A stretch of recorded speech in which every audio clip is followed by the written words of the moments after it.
اور اب میں پروگرام کو اختتامی مراحل کی طرف لے کر جاتا ہوں.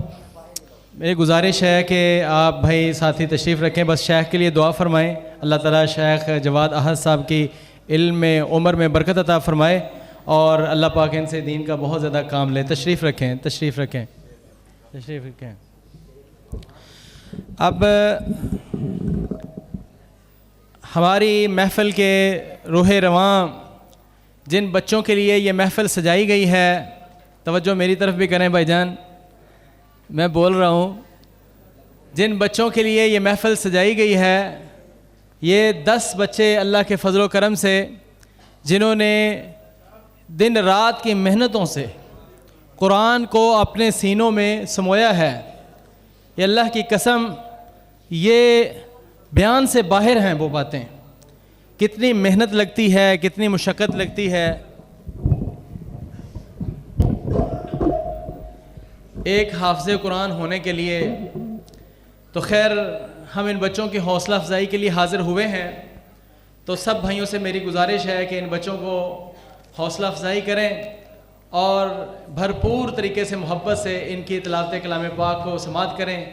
یہ آج کے بچے حافظ ہیں, کل یہ علماء کی طرح جو ہیں یہاں پر بیٹھ کر اللہ کا دین سنا رہے ہوں گے. تو میں اپنے جذبات پر قابو رکھ کر, یہ میں بڑا جذباتی ہوں اس لحاظ سے, جب میں محنت کو دیکھتا ہوں, ایک حافظ کی, ایک قاری کی محنت کو دیکھتا ہوں, تو اللہ کی قسم میں الفاظ آگے نہیں بول سکتا.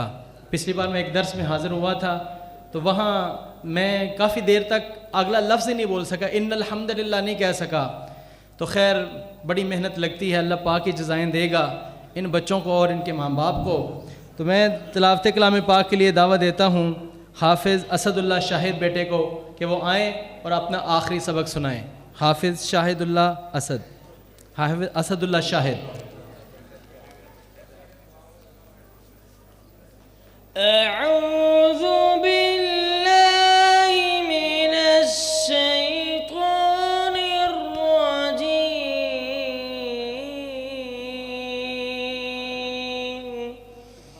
بسم اللہ الرحمن الرحیم.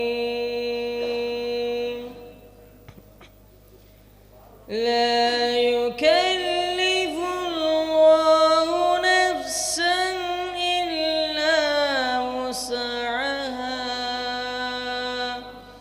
لها ما كسبت وعليها ما اكتسبت.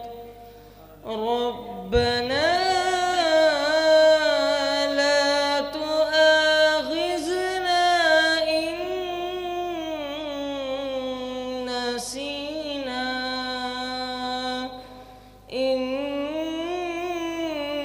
نسينا أو أخطأنا.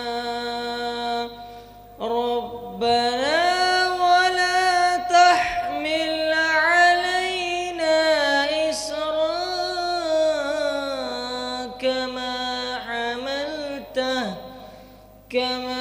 حملته على الذين من قبلنا. ربنا ولا تحملنا ما لا طاقة لنا به واعف عنا واغفر لنا وارحمنا أنت مولانا فانصرنا على القوم الكافرين. صدق اللہ العظیم. ماشاءاللہ دعا دے دیجیے گا.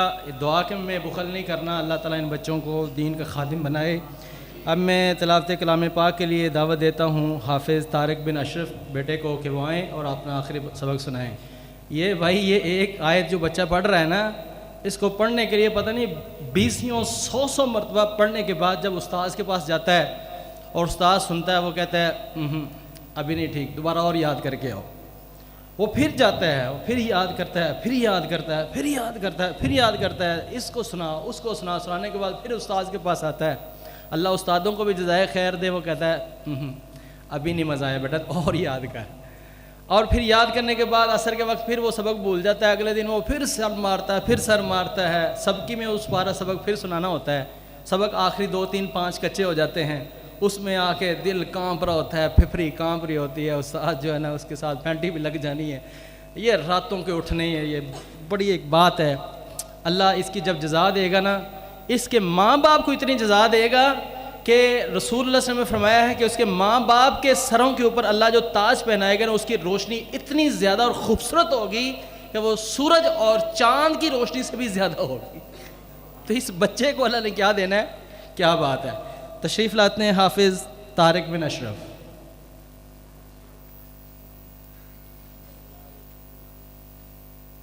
اعوذ باللہ من الشیطان الرجیم، بسم اللہ الرحمن الرحیم۔ لا يكلف الله نفسا إلا وسعها، لها ما كسبت وعليها ما اكتسبت، ربنا لا تؤاخذنا إن نسينا أو أخطأنا، ربنا ولا تحمل علينا إصرا كما حملته على الذين من قبلنا، ربنا ولا تحملنا ما لا طاقة لنا به، واعف عنا واغفر لنا وارحمنا، أنت مولانا فانصرنا على القوم الكافرين۔ صدق اللہ العظیم۔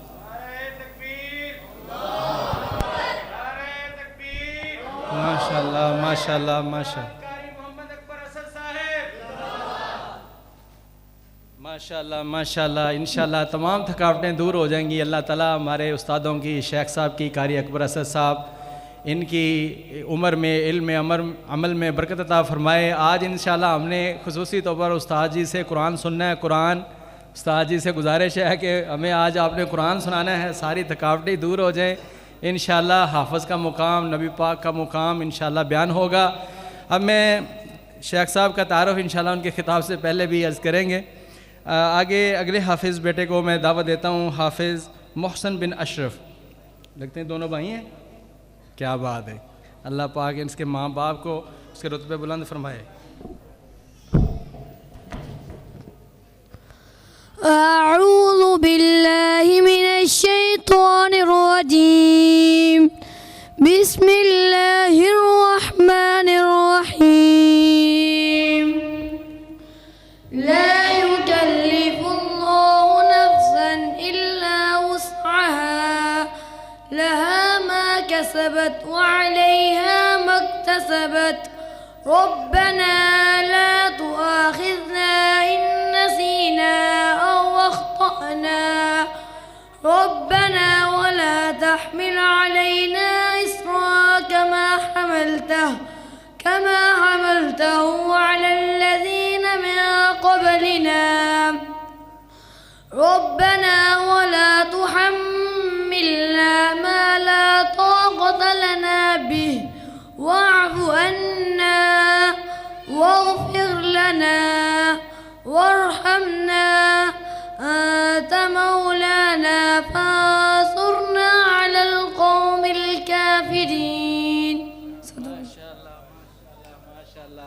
میں تو سمجھ رہا تھا کہ یہ ایک ماں باپ کے یہ 2 بچے یہاں حافظ ہوئے ہیں، 3 بچے حافظ ہوئے ہیں۔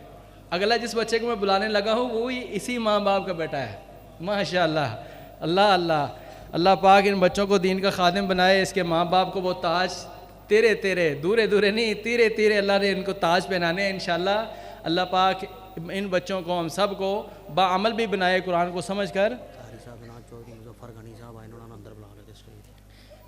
چودھری مظفر غنی صاحب سے میں گزارش کرتا ہوں وہ اسٹیج پر تشریف لیں, قاری صاحب کے ساتھ تشریف لائیں. ماشاءاللہ حافظ احسن بن اشرف, حافظ ڈوگر بھی تھے لو اتو ڈوگر نے ماشاءاللہ. سرداراں دا پتر ہے ماشاءاللہ.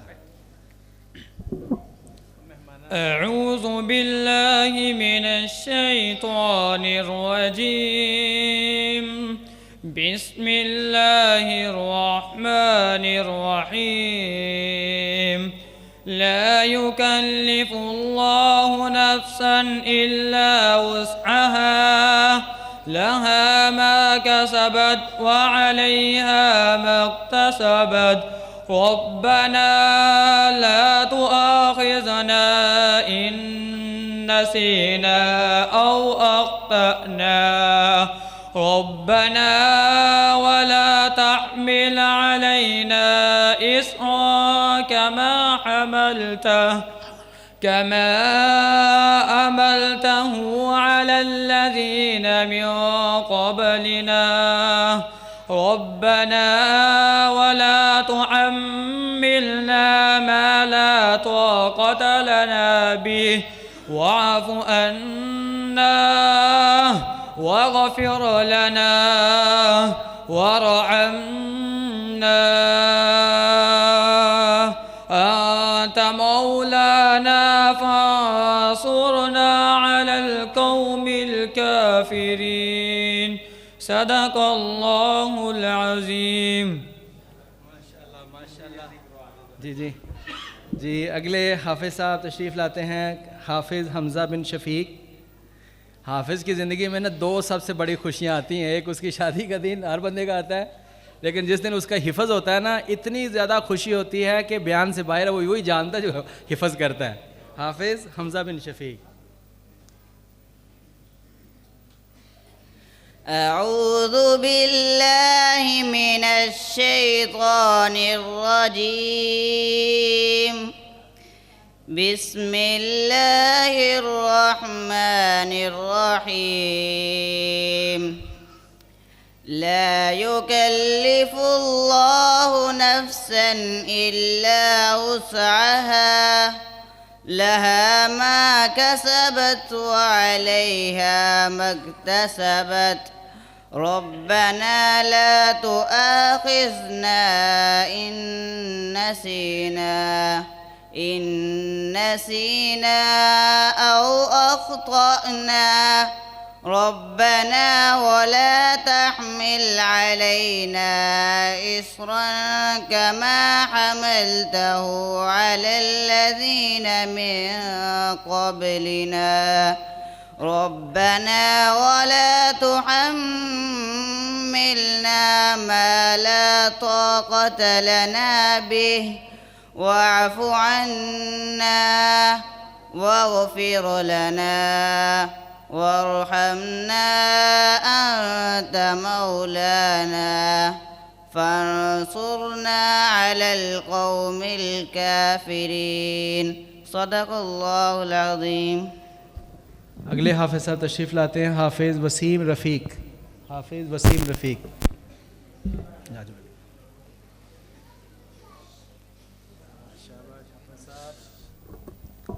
اعوذ باللہ من الشیطان الرجیم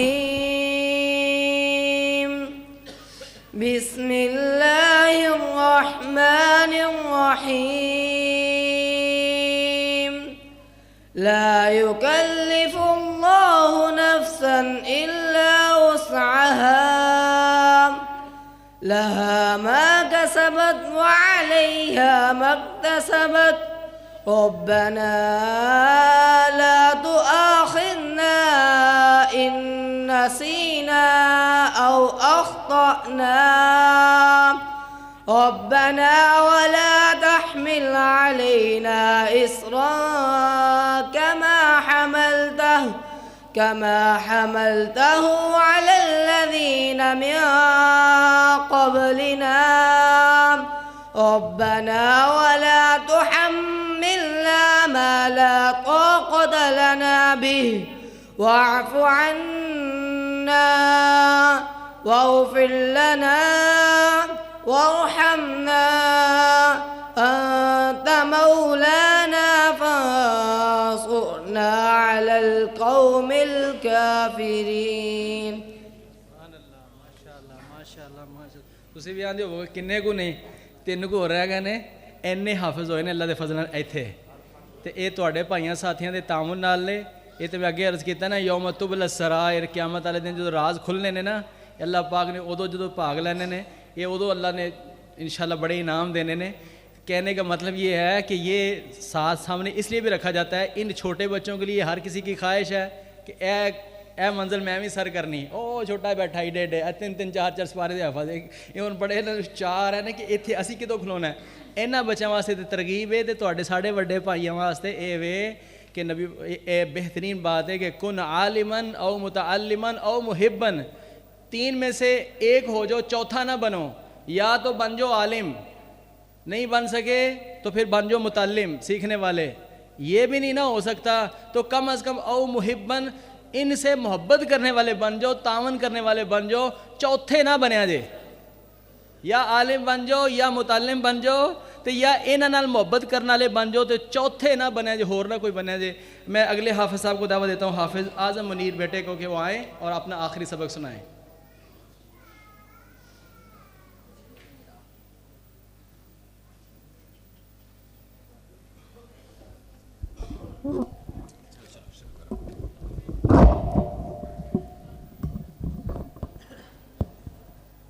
أعوذ بالله من الشيطان الرجيم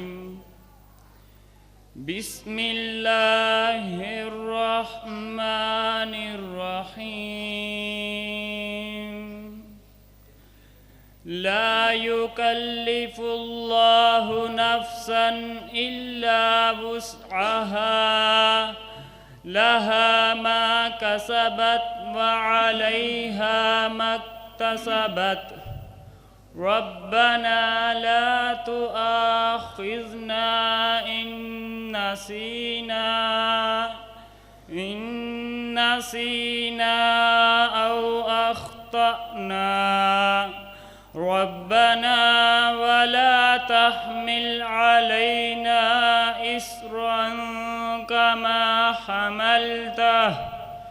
كما حملته على الذين من قبلنا ربنا ولا تحملنا ما لا طاقة لنا به واعف عنا واغفر لنا وارحمنا أنت مولانا فانصرنا على القوم الكافرين صدق الله العظيم. एक मैनू कमी महसूस हो रही है तुहाडे इंतजामिया तुसीं इहदे जिम्मेदार जो भाईजान असीं ते जदों हिफज कीता सी ना ते सानू दे नाल कोई सूट कोई रुमाल ते कोई इनाम ते इत्थे कुछ भी नहीं नज़र आ रहा ते ये हुण अच्छा संदे फरागत के वक्त में बहरहाल जी अपना हिस्सा डाल के जाइएगा.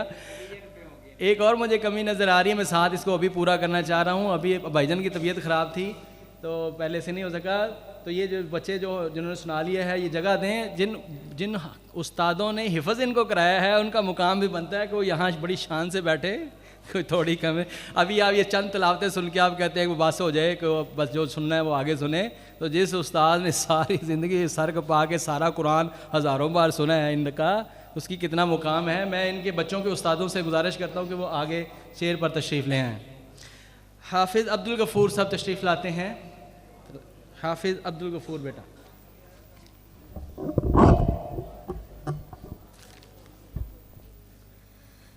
أعوذ بالله من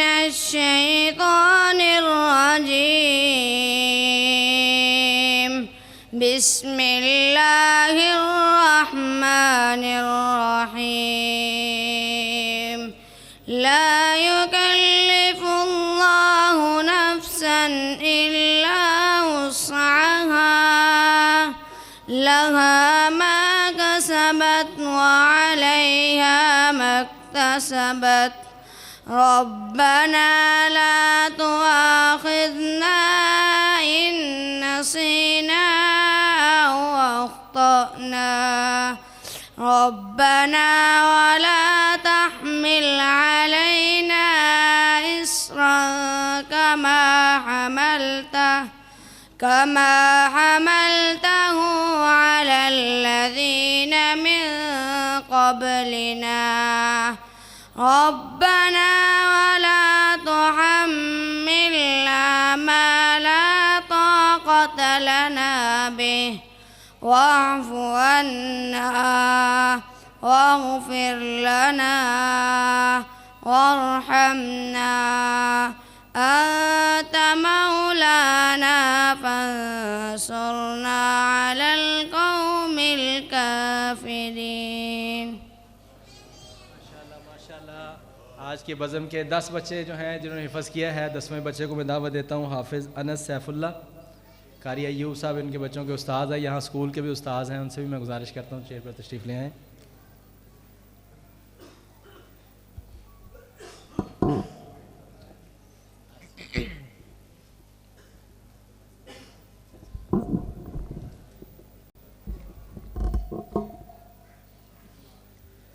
أعوذ بالله من الشيطان الرجيم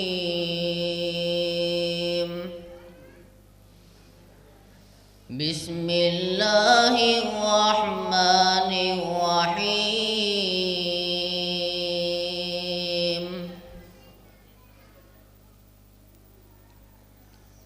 لا يكلف الله نفسا إلا وسعها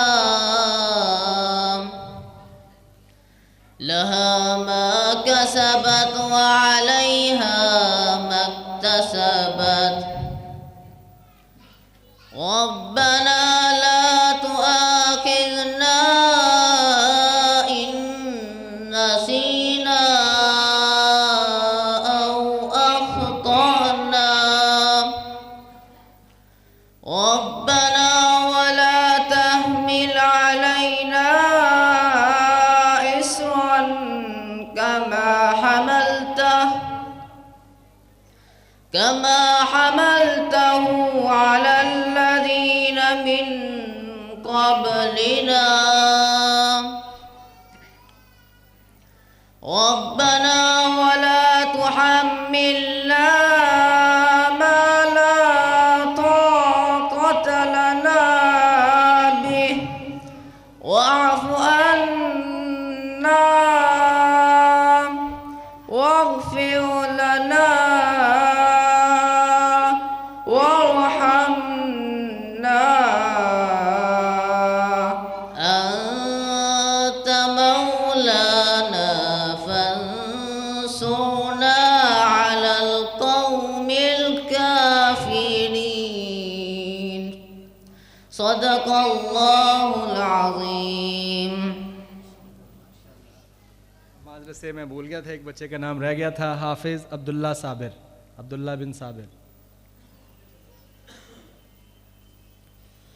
أعوذ بالله من الشيطان الرجيم بسم الله الرحمن الرحيم لا يكلف الله نفسا إلا وسعها لها ما كسبت وعليها ما اكتسبت ربنا لا تؤاخذنا إن نسينا أو أخطأنا ربنا ولا تحمل علينا إصرا كما حملته على الذين من قبلنا ربنا ولا تحملنا ما لا طاقة لنا به واعف عنا واغفر لنا وارحمنا أنت مولانا فانصرنا على القوم الكافرين. ماشاءاللہ میں بہت زیادہ مخل نہیں ہوں گا, صرف 1-2 منٹ کی چھوٹی سی ایک بات میں نے آپ سے گزارش کرنی ہے کہ یہ پہلے بھی عرض کر چکا ہوں کہ اس کا ایک مقصد یہ ہے کہ آپ بھائیوں نے اس کے ساتھ تعاون کرنا ہے. آپ کے تعاون سے یہ سب چل رہا ہے. میں دعا کرتا ہوں سب آمین کیجیے گا. جن لوگوں نے ابھی تک تعاون کیا ہے, جو اس کی انتظامیہ ہیں, جو اس کے استاذ ہیں, جو سرپرست ہیں, سب کے لیے دعا کریں اللہ پاک ان کے جان مال میں برکت عطا فرمائے. اور ایک بات یہ ہے کہ سمجھ لیں کہ آپ کے اگر 4 بیٹے ہیں تو 5واں بیٹا ادھر پڑھتا ہے جو اللہ کے لیے آپ نے وقف کر دی ہے, اور اگر آپ کے 5 بیٹے ہیں تو 6 یہاں ہے, 2 بیٹے ہیں تو 3 ادھر ہے. جتنی فیس آپ کسی اور جگہ پر دیتے ہیں تو 1 فیس ادھر بھی دے دیا کریں. تو انشاءاللہ اس سے ہی آپ کے اس تعاون سے ہی یہ ادارے چلتے ہیں, اور انشاءاللہ اللہ پاک اس کا آپ کو جب اجر دیں گے تو پھر انشاءاللہ وارے نیارے ہو جائیں گے.